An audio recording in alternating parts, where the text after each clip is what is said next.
So let's talk about speakers, okay? Let's talk about good speakers. Let's talk about pricey speakers. Let's talk about good sound speakers. Let's talk about good quality speakers. Let's talk about speakers that would last for a very long time, okay? There's a lot of topics that we can talk about speakers. As you can see here right now, we have a lot of speakers here, and these speakers, it's not easy to find anymore. This audio spectrum, it's not easy to find anymore. To me, they look like kind of like JBL looking. And as you can see here, this side, the side view of these speakers, it's very thick and wide.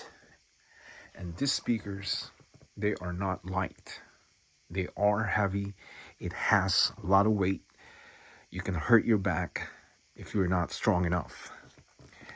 These speakers made really well, and it has a really good sounds. All these speakers that I have here, these are my collections, and they are really good. This one over here, as you can see, it's not easy to find. These are Fisher. Has beautiful sounds. And look at the wood, guys. Look at the wood, how thick it is, how solid it is, how heavy it is. And so is this one here. But this one is thicker than this one. The back of these speakers here, as you can see, Audio Spectrum 2. And this speaker here, even in eBay, I don't see it. I Googled it. They don't tell me the price anymore. I don't know how much is the speakers now. And I'm really curious about the price of this Spectrum here. And as you can see, guys, how they build this. It's really nice, thick speakers. Even if you poke it, it's not cheap materials that they use. And we have tweeters, we have mid-range, and we have this exhaust or whatever you call this, so the air can come out when it's too much, sounds in the speakers. We have Sansui over here. This is the SP1200, okay? And I do have SP2000 in the garage. I should have brought it in here, but it's just too many. Today, I just want to talk about good speakers and good quality speakers and speakers that would last for a very long time. This is speakers, guys, is made back in the 70s until today, 2025, 2026, 27, 28, 29, 30 year. It could be 35, it could be 50, 2050, and still this speaker is still alive. It's just amazing, guys. I mean, very nice speakers, very well built in, and very solid, as you can see back here. Very nice speakers. And when you buy speakers, guys, you just don't buy speakers because you just want to have speakers, because you just want to have speakers at your house. You just want to listen to your music. You don't really care about the quality, the sounds, the money that you're spending. If you're gonna spend money, if you're gonna spend a couple hundreds, might as well get the good speakers. Even though they're heavy, even though, it's not easy to carry, but you have to understand that your money could be worth it. You know what I mean? You're not wasting your money. That's the point of that. That's why this video that I'm filming right now, I just want to explain it to the people out there that they don't have knowledge about vintage stereos, because there's a lot of people that don't have knowledge about stereos, from the speakers to receivers to amplifiers to turntables. They don't have.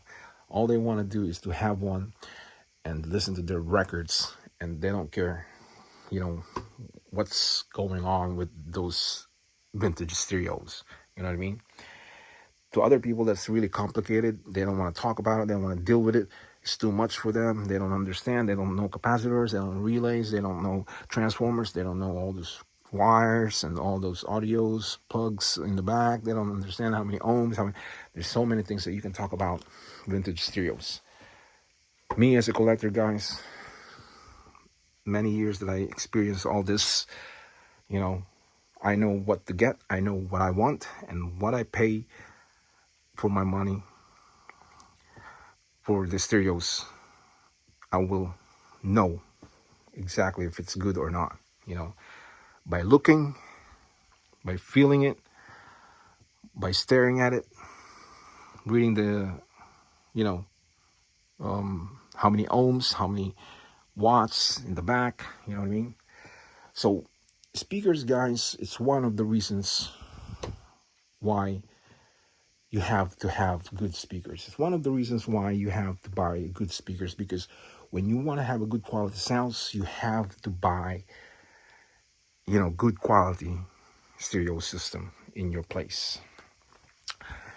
You could have to buy a Sansui, you know, a big, powerful 4-quad, you know, can run 4 speakers at the same time or 6 speakers, and it has power. And when you buy stereo receivers or amplifiers, you have to open it.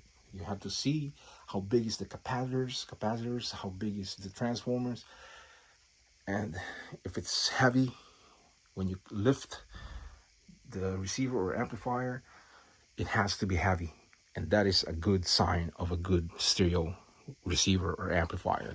So is the speakers, so is turntable, so is, you know, what do you call this? So is different, I would say, types of speakers. You know what I mean? When it's heavy, it's good, and it will sounds good. So you can see here, these are good speakers, guys. Even all these receivers, amplifiers here. So they have to, you know, be heavy. You know what I mean? So buying vintage stereos, guys, from turntable, receiver, amplifier, speakers, these are the things that you have to know when you're buying a stereo, vintage stereos. Yeah. And the other thing, guys, with speakers, right? When you listen to your speakers, you really have to know. You really have to listen if it's hurting your ears, if the sound is so refined, if the sounds doesn't hurt your ears. You have to know these things so it doesn't affect your ears when you're listening to your records, you know, because some other speakers, they can hurt your ears. Some of those, you know, really loud speakers, they are not really refined sounds, and it could hurt your ears, you know. That is why you really have to know what you're doing when you're buying vintage stereo speakers, because different types of speakers, they have different sounds of speakers. You know, some of them, they might not hurt your ear. Some will hurt your ears. Some it sounds not good. Some sounds great. So you have to know. And when you're buying speakers, you have to test it out. You have to listen to it. You know, you have to listen, and you have to have a nice, good turntable, and you have to have a nice receivers or amplifiers, because that's the key when you want to have vintage stereos. You cannot just use, you know, a cheap receiver or amplifier for this kind of speakers. It will give you a crappy sounds. It will not satisfy what you're looking for when you want to just spend little money. Okay? A lot of my buyers, guys, when they buy my stuff, a lot of them, they don't know. You know, they're getting knowledge from me. They're asking me. They trusted me. You know, they don't want to just buy it on eBay, and they want me to educate them. They want to know about vintage stuff. because they have no clue. They just want to buy it, take it home, plug it in, and then listen to the sounds. And hey, it's okay. You know what I mean? So people needs to know, people needs to learn, people needs to listen. You know, a lot of speakers, different types of speakers, different brands of speakers. So you will have knowledge about stereos, about vintage stereos, you know.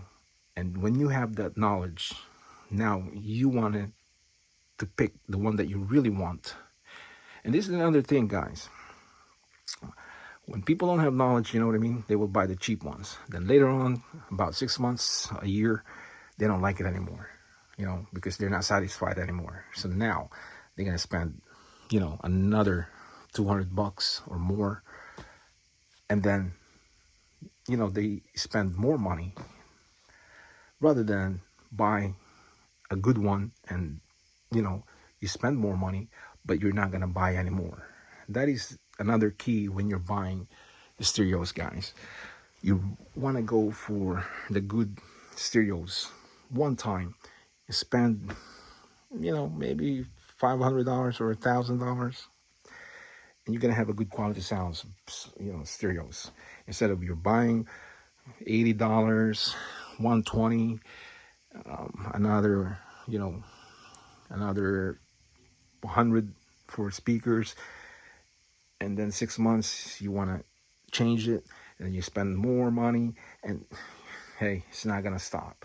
You're gonna keep buying, you're gonna keep buying, and then you have no idea you spend already $1,000, you know. So that is why you have to learn, you have to study first before you want to buy stereos.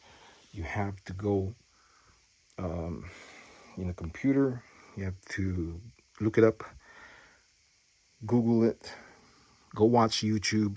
A lot of people have videos, and get some ideas. And when you learn all the good stereos, a lot of stereos, and you're gonna have knowledge, and now your brain is improving, you know, it's learning and it's expanding. Your knowledge is becoming, you know, bigger, and you have knowledge about vintage stereos.